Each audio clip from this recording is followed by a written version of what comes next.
మీరు first time ఎంపీకి గెలవగానే వైఎస్ఆర్ కాంగ్రెస్ పార్టీలో విప్పా? చీఫ్ విప్పా? చీఫ్ విప్ అండి. చీఫ్ విప్ అయిపోయారు. నిజానికి వైఎస్ఆర్ కాంగ్రెస్ పార్టీకి 22 మంది ఎంపీలున్నారు. యెస్. 22 22 ప్లస్ రాజ్యసభలో రాజ్యసభలో ఒక ఉన్నారు కదా! 9 మంది. ఆ! ఇంతమందుంటే మీరు జస్ట్ ఫస్ట్ టైం గెలిచిన ఎంపీ హ్మ్. యంగ్ ఫెలో మీకు హ్మ్. చీఫ్ విప్ పదవి ఇచ్చారు. ఏం సాధించారు మీరు చీఫ్ విప్‌గా? రాజమండ్రికి ఏం తీసుకొచ్చారు? ఏ సమస్యలు అడిగారు? ఏం సాధించారు పార్లమెంట్‌లో మాట్లాడి? ఒకటి ముందుగా జగనన్నకి ఎప్పుడు కూడా కృతజ్ఞతతోనే ఉంటామండి. ఎందుకంటే నేను యంగ్‌స్టర్. హ్మ్. అంటే రాజకీయాలతో పెద్దగా అవగాహన లేదు. సంబంధం లేదు. ఫస్ట్ జనరేషన్ పొలిటీషియన్ ఫస్ట్ కదా! Generation politician. అంటే హ్మ్. నాన్నగారు కొంత బీసీ అవును. దాని అట్రాక్ట్. మీద తిరిగారు. ఉమ్మడి తెలుగు రాష్ట్రాల్లో. హ్మ్. సో, ఆ చరిష్మాతో ఒక బీసీ తాలూకా నినాదంతో మేమొచ్చినప్పుడు, రాజమండ్రి బీసీలకి కేటాయిస్తామని జగన్ గారు పాదయాత్రలో భాగంగా అనౌన్స్ చేశారు. హ్మ్.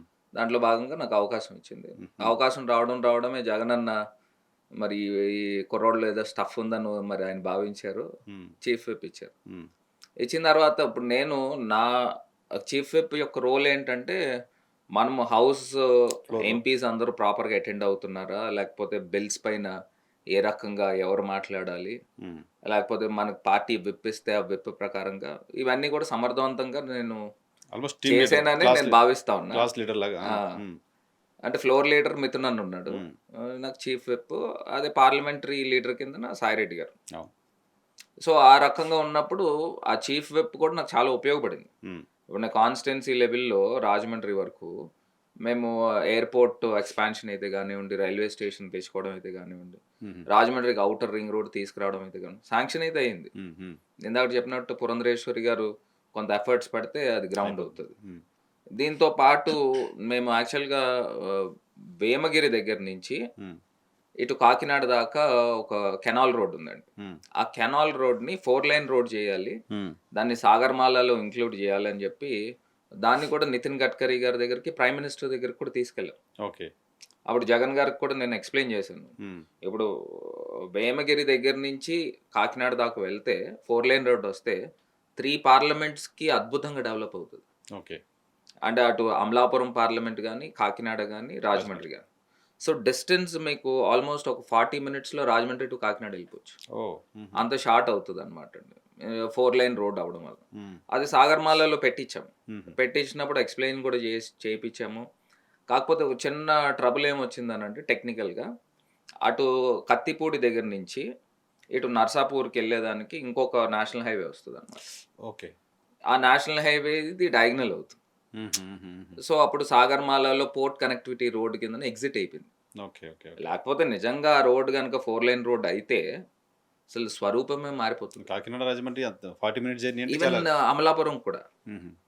అటు రామచంద్రపురం గాని, మండపేట గాని హ్మ్. హ్మ్. హ్మ్. ఇవన్నాటిలికి షార్ట్ డిస్టెన్స్ అయిపోతుందండి. ఓకే. అటు సామర్లకోట, కాకినాడ హ్మ్. 40 మినిట్స్‌లో ఎళ్ళిపోవచ్చు. ఏంటి బెస్ట్ స్పీచ్ దేని గురించి మాట్లాడారు పార్లమెంట్‌లో?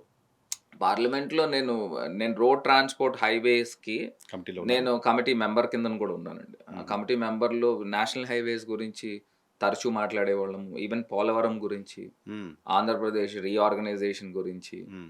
ఇప్పుడు నిజంగానే గనక ఇప్పుడు చంద్రబాబు నాయుడు గారి ప్లేస్‌లో మేము గనక ఉండి ఉంటే హ్మ్. ఖచ్చితంగా జగనన్న ప్రత్యేక హోదా ఇస్తేనే మా మద్దతు మీకుంటదని డైరెక్ట్‌గా చెప్పేవారు. అవును. మద్దతు లేకపోతే గవర్నమెంట్ లేదు కాబట్టి ఇప్పుడు డెఫినెట్‌గా. చెప్పేవారు. హ్మ్.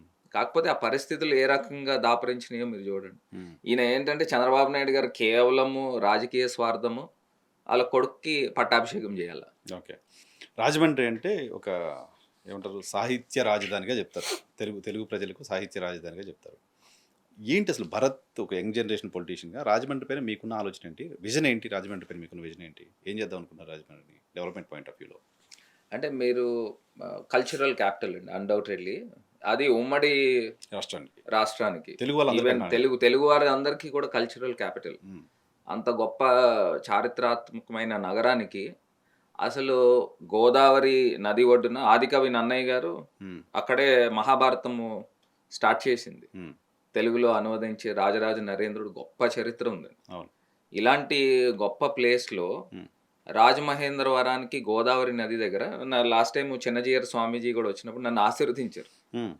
"నువ్వు రాజమండ్రికి మళ్ళీ నువ్వు ఎమ్మెల్యే అయిన తర్వాత హ్మ్. చరిత్ర గుర్తుపెట్టుకునేలాగా నువ్వు తీసుకొనొచ్చి కట్టడాలు తీసుకురావాలి. రాజరాజ నరేంద్రుడికి తలపిచ్చే విధంగా, ఆదికవి నన్నయ్యని తలపిచ్చే విధంగా హ్మ్. ఇప్పుడు మంచి ఒక ఆడిటోరియం లాంటిది తీసుకురావాలి. హ్మ్. ఇదివరకు కోట గుమ్మం అని ఒక గుమ్మం ఉండేది. హ్మ్. దాని నమూనాలతో నువ్వు స్వాగత ముఖద్వారం పెట్టాలి. సో, అంతా ఇవన్నీ గూడా ఆయన చెప్పారు. అప్పుడు హ్మ్. నాకనిపించింది, హ్మ్. అరే! చిన్నజీయర్ స్వామీజీని హ్మ్. నేను ఎంపీ అయినప్పుడు కొత్తలో కలిసుంటే, హ్మ్. అంటే అప్పుడు కూడా కలిసాను. అప్పుడు ఈ నేను డిస్కషన్. హ్మ్. యువత హరిత అని మొక్కలు నాటే కార్యక్రమం చేసేవాడిని. హుహు. ఆ మొక్కలు నాటే కార్యక్రమంలో ఒక్కొక్క రోడ్డు, మెయిన్ రోడ్డు ఒక్కొక్క కాలేజ్‌కి డెడికేట్ చేసేవాళ్ళం. హుహు. హుహు. ఒక్కొక్క స్టూడెంట్‌కి ఆ మొక్క పేరు పెట్టేవాళ్ళు. ఓకే. బోర్డ్ పెట్టి. హుహు. So, from now you are adapting this particular plant. You have to take care of it అని. హ్మ్. హ్మ్. ఆయన కూడా చాలా నచ్చింది కూడా ప్రోగ్రామ్. హ్మ్. కాకపోతే లాస్ట్ ఎలక్షన్ టైమ్‌లో స్వామీజీ చెప్పిన మాట ఇది. ఓకే. ఓకే. సో, అంటే మన చరిత్ర గుర్తుండిపోయే కార్యక్రమం చేయాలండి. హ్మ్. గోదావరి నదీ తీరానికి అది ప్రాముఖ్యత ఆ ఉంది. ఆ నగరానికి చాలా విశిష్టత కూడా ఉంది. హిస్టారికల్ ఇది ఉంది కదా! హిస్టారిక్ కూడా ఉంది. అక్కడ కూడా నేను తిరుమల తిరుపతి దేవస్థానం టెంపుల్ కూడా ఒక మంచి టెంపుల్ గోదావరి నదీ తీరాన తీసుకురావాలనేది హుహు. ఒక ఆలోచన ఉందన్నమాట. హుహు. అక్కడ కొంత ఒక గోదావరి దగ్గర ఒక మంచి ప్రాంతం ఉంది. హుహు. ఒక 2 ఏకర్స్ ఎలివేటెడ్‌గా. హుహు. సో, ఒక ప్రైవేట్ ల్యాండ్ కూడా ఉంది. దాన్ని కూడా కొంత ఎక్వైర్ చేసి హ్మ్. ఒక మంచి టీటీడీ టెంపుల్ గనక నిర్మాణం చేస్తే అది అద్భుతం అవుతది. సో, కల్చరల్ క్యాపిటల్ అనే పదానికి మీరు అమరావతి రాజధాని ఎలాగో ఒక సాహిత్య రాజధాని అక్కడ కట్టాలనుకుంటున్నారు. కట్టాలి. రెండోదేంటంటే ఇప్పుడు పుష్కరాలు ఉందండి. హ్మ్. నాకెంత ఆశ్చర్యం అనిపిస్తా ఉంటదంటే, లాస్ట్ ఇయర్ పుష్కరాలకి 2000,00,00,000 ఖర్చు పెట్టారు. హ్మ్. అక్కడ తీరా చూస్తే అభివృద్ధి ఏం కనబడదు. హ్మ్. ఇప్పుడు మళ్ళీ ఇప్పుడు వస్తున్నాయి. ఇప్పుడు పుష్కరాలు 27లో వస్తుంది. సుమారుగా 5,500,00,00,000 అని చెప్తా ఉన్నారు. హ్మ్. అసలు దీర్ఘకాలిక వర్క్స్ చేయాలి అనంటే ముందర నుంచి ఒక ప్రణాళిక, ఒక సంవత్సరం ముందు నుంచి వర్క్స్ జరగాలండి. హ్మ్. ఇంకో సంవత్సరం ఉంది కరెక్ట్‌గా. ఇప్పటిదాకా గ్రౌండే కాలేదు. ఒక మాస్టర్ ప్లానే ఫిక్స్ కాలా. హ్మ్. మొన్న వీళ్ళ అనాలోచితమైన కార్యక్రమం వలన 28 మంది చనిపోయారు. అవును. తొక్కిసలాటలో. అవును. అసలు ఇప్పుడేం జేస్తారు? హ్మ్. అటువంటివి మళ్ళీ ఇప్పుడు జరగకుండా. నిజంగా అంత గోదావరి నదీ తీరం ఉన్నప్పుడు, ప్రతి చోట కూడా స్కాటర్ చేసి ఘాట్స్ కట్టాలి. హ్మ్. ఇప్పుడు అందరూ కూడా ఒకే చోట కేంద్రీకరమయ్యి అక్కడ పుష్కర్ ఘాట్ దగ్గరికి వచ్చేస్తారు. హ్మ్. అక్కడ స్నానం చేస్తేనే పుణ్యం వస్తదని. అదొక సెంటిమెంట్ ఉంటుంది. బ్రెయిన్‌లో ఉండిపోయింది.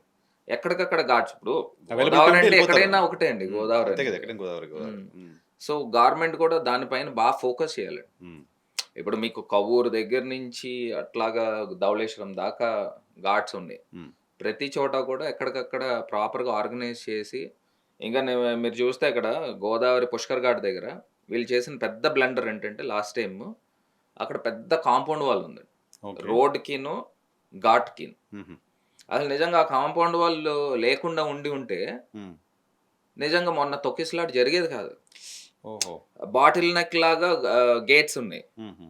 ఇప్పుడు ఎప్పుడైతే చంద్రబాబు నాయుడు గారు ఎళ్ళిపోయారని అన్నారో, హ్మ్. ఒక్కసారికి దబ్ ఆ గేట్స్ తెరిచేసారు. ఫ్రీ చేసేసారు. హుహు. ఇంక ఒకళ్ళ మీద ఒకళ్ళు పడిపోయి తొక్కిసలాట. స్టాంపీడ్ అయిపోయింది. హుహు. నిజంగా ఆ రోజు ఆ గోడ లేకపోయి ఉండుంటే, హ్మ్. నిజంగా ఎవరికాళ్ళు ఫ్రీగా ఘాట్లోకెళ్ళిపోదురు. వెళ్ళిపోయేవాళ్ళు కదా! హ్మ్. హ్మ్. హ్మ్. అది అలా జరిగుండేది. నిజంగా అది మటికి చాలా పొరపాటు జరిగిందండి. ఓకే. నిజంగా ఇంకొక మైనస్ ఏంటంటే, ఆ రోజు ఇది మ్యాన్ మేడ్ ఎర్రర్ అండి ఇది. హ్మ్. ఆబ్వియస్లీ వీళ్ళు మ్యాన్ మేడ్ ఎర్రర్ కూడా ఏంటంటే, అది. అవును. పైనుంచి డ్రోన్ షాట్స్ అప్పుడు డ్రోన్ షాట్స్ ఉన్నాయో లేవో తెలీదు. పైనుంచి హెలికాప్టర్ పెట్టి తీయడం మటికి వాస్తవమే. ఎందుకంటే, అప్పుడు బోయపాటి ఆయన శ్రీను గారు అక్కడ వచ్చారు. డైరెక్టర్ హ్మ్. హ్మ్. గారుతో చేసి, మరి ఇవన్నీ షాట్స్ తీయడానికి క్రౌడ్‌నంతా గ్యాదర్ చేసి నైట్ నుంచి, మళ్ళీ ఆ సీసీ ఫుటేజ్‌లు ఏమైపోయినాయంటే మాయమైపోయినాయి. హ్మ్.